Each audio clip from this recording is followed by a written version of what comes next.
Hello and welcome back. तो आज हम पढ़ रहे हैं इनहेरिटेंस। बहुत इंपॉर्टेंट टॉपिक है ऑब्जेक्ट ओरिएंटेड प्रोग्रामिंग में। और आप लोगों को कुछ पता हो ज़रूर होगा, आई होप कि जी इनहेरिटेंस क्या होती है।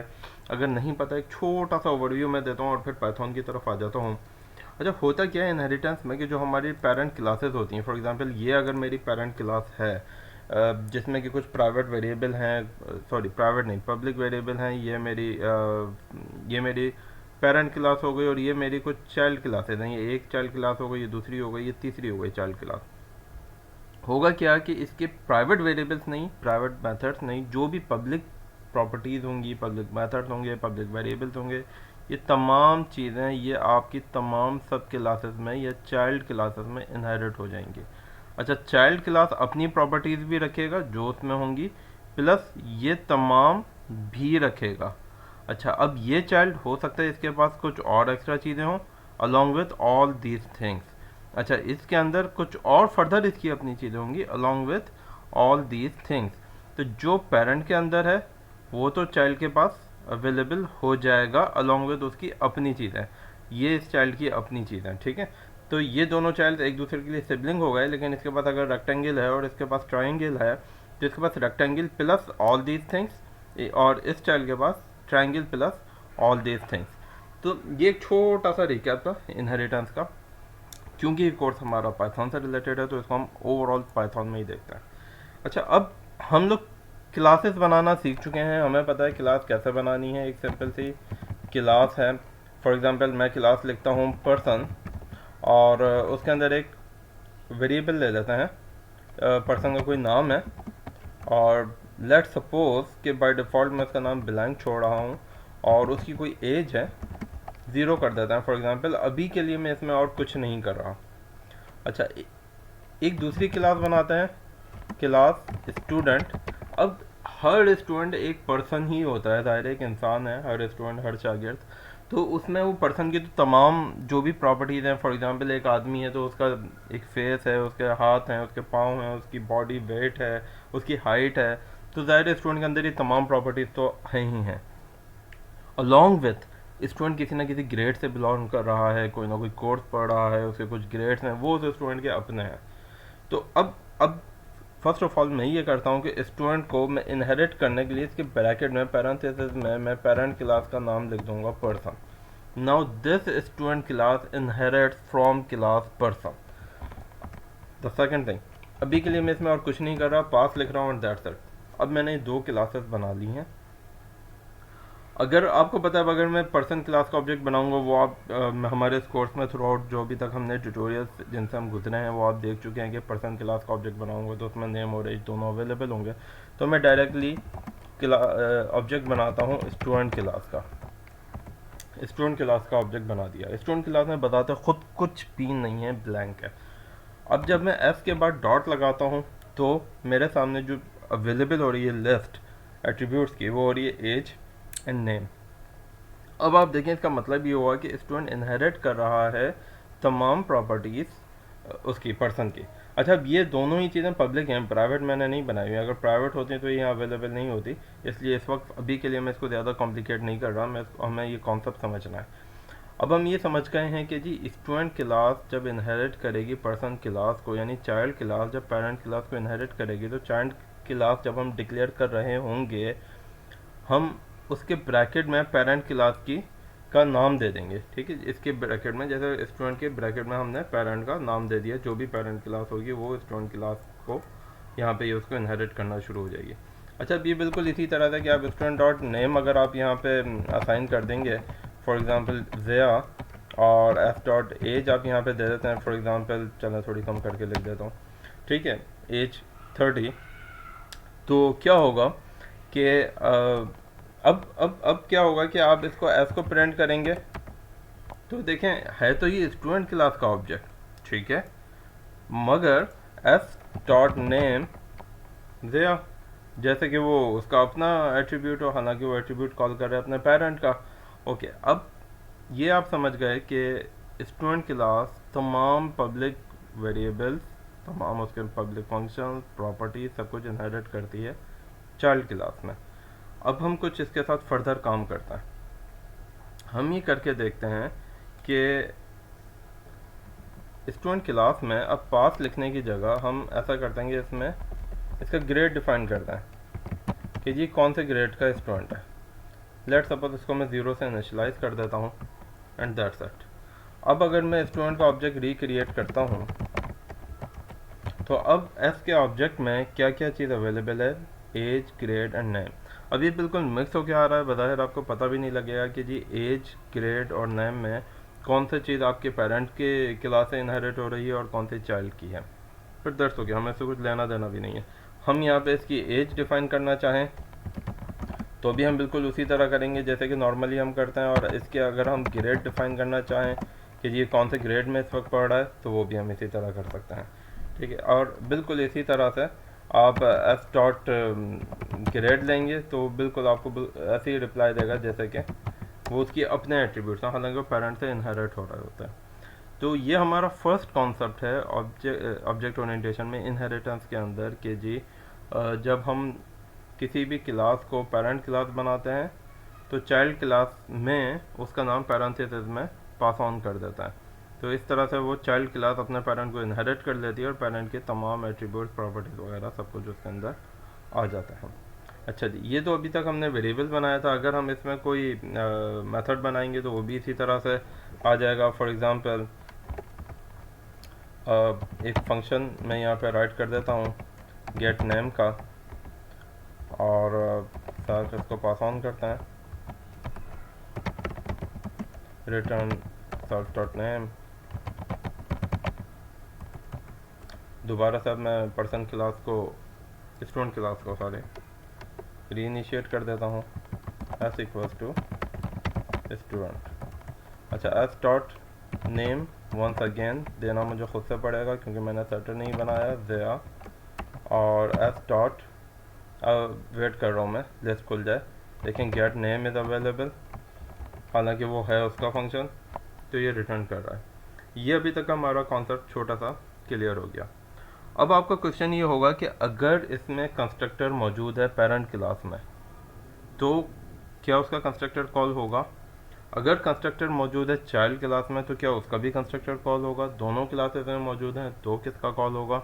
ये एक बहुत इंटरेस्टिंग टॉपिक है। अब अच्छा, कंस्ट्रक्टर को समझने के लिए अब सबसे पहला काम ये करते हैं कि हम पेरेंट के अंदर एक कंस्ट्रक्टर डिफाइन कर देते हैं, चाइल्ड में अभी नहीं बनाते हैं, और कंस्ट्रक्टर बना के मैं सिंपली ये, आई होप कि आपको कंस्ट्रक्टर कॉन्सेप्ट क्लियर है, नहीं तो जो हम पीछे ट्यूटोरियल पढ़ चुके हैं कंस्ट्रक्टर के बारे में, क्रिएटिंग कंस्ट्रक्टर्स एंड क्लासेस, उसको आप एक बार रिकैप कर लें।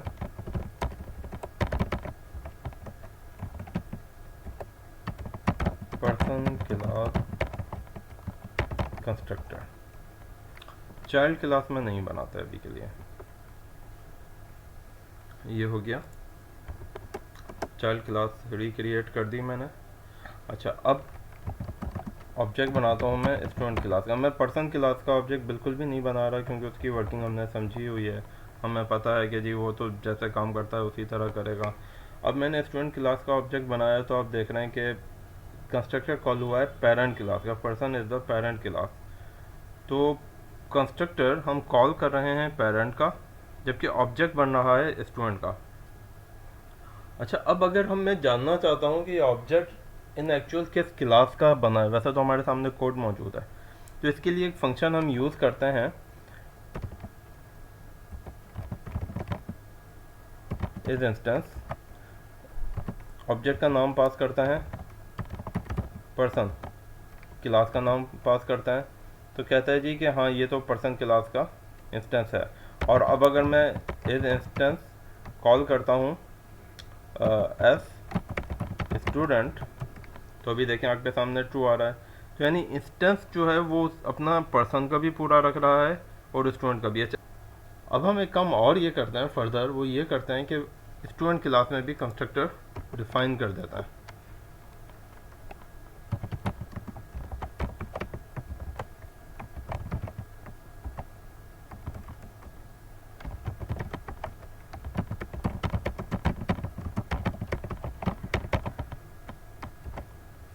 Student class constructor.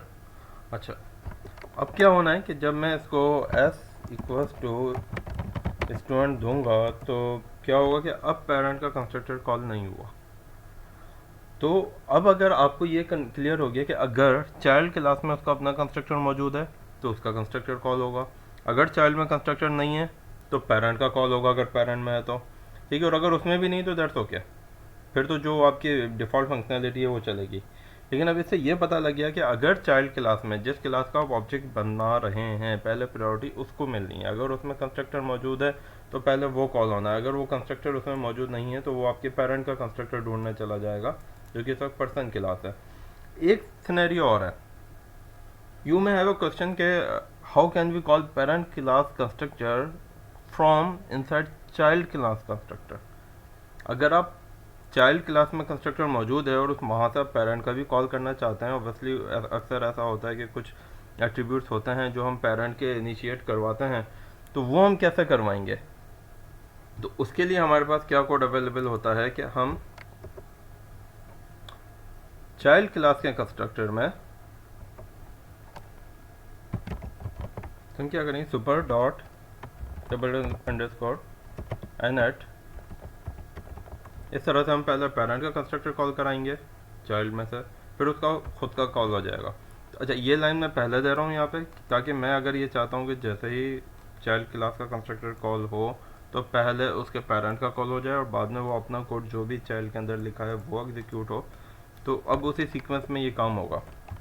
S equals to student, ठीक है। तो पहले उसने कंस्ट्रक्टर का कॉल किया, उसका पेरेंट का कंस्ट्रक्टर कॉल किया जाके, और फिर वो उसकी खुद का कोड एग्जीक्यूट हुआ। अच्छा, इसका मतलब ये नहीं है कि जब ऑब्जेक्ट बना स्टूडेंट क्लास का तो डायरेक्टली पहले पर्सन क्लास का कंस्ट्रक्टर कॉल हुआ, नहीं, ऐसा नहीं है।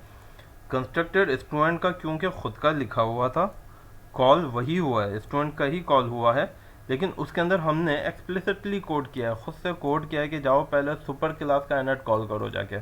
अगर कोई उसे पैरामीटर्स चाहिए होंगे तो वो हम यहाँ पे पास ऑन करेंगे, अगर नहीं चाहिए तो हम डिफ़ॉल्ट कॉल कर देंगे जैसे कि अभी हमने किया है। और इस तरह से फिर हम उसका अपना कोड जो भी चाइल्ड का होगा वो यहाँ पे देंगे। तो ये हमारा टॉपिक है इनहेरिटेंस का। इसमें हमने अभी तक ज़्यादा डिटेल में हम गए नहीं, ज़्यादा ऑब्जेक्ट्स वगैरह मेथड्स हमने इसमें प्रॉपर्टीज़ वगैरह को इनहेरिट किया नहीं, तो उसको फ़िलहाल मैं यहाँ पे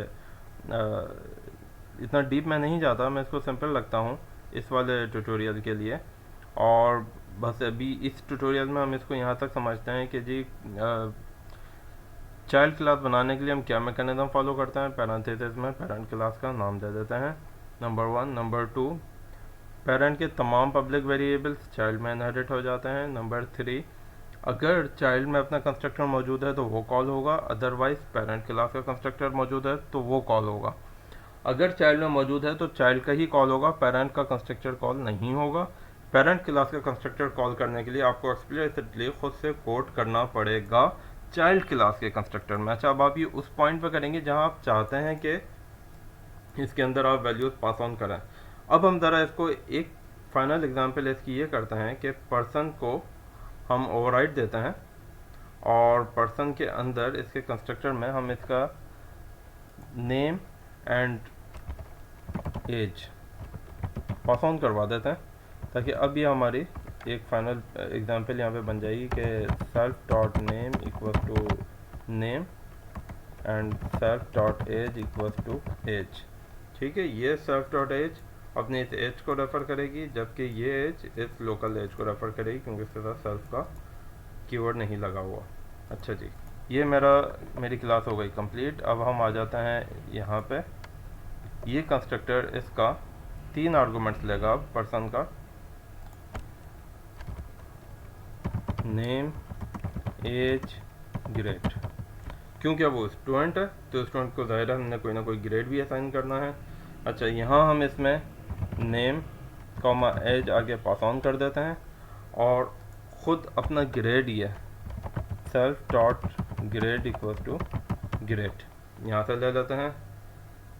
ठीक है, अब जब मैं इसका ऑब्जेक्ट बनाऊंगा एस इक्वल टू स्टूडेंट, तो मुझे इसमें 3 चीज़ें पास करनी है। फर्स्ट ऑफ ऑल स्टूडेंट का नाम, उसकी कुछ एज पास करनी है मुझे, फॉर एग्जांपल मैं 20 दे रहा हूँ, और उसका कोई ग्रेड पास करना है मुझे जो कि मैं इसको ग्रेड 5 दे रहा हूँ। तो होगा क्या कि इस स्टूडेंट का कंस्ट्रक्टर कॉल होगा, वो पेरेंट को कॉल करेगा। अब अगर मैं एस डॉट नेम कॉल करता हूँ तो वो ज़िया उसमें असाइन हो गया। एस डॉट एज में कॉल करता हूँ, उसको 20 चला गया। एस डॉट ग्रेड में इसको देता हूँ तो वो 5 चला गया, एंड दैट्स इट। अब हमने ये पूरी एक एग्जांपल समझ ली है कि किस तरह से हम वैल्यूज़ भी सेट करवाते हैं पेरेंट के एट्रीब्यूट्स में चाइल्ड क्लास से, और चाइल्ड क्लास के कंस्ट्रक्टर से पेरेंट का कंस्ट्रक्टर कॉल करते हुए। So for this tutorial thank you very much. Next topic में हम मिलते हैं इसी के फर्दर एक्सप्लेनेशन के साथ।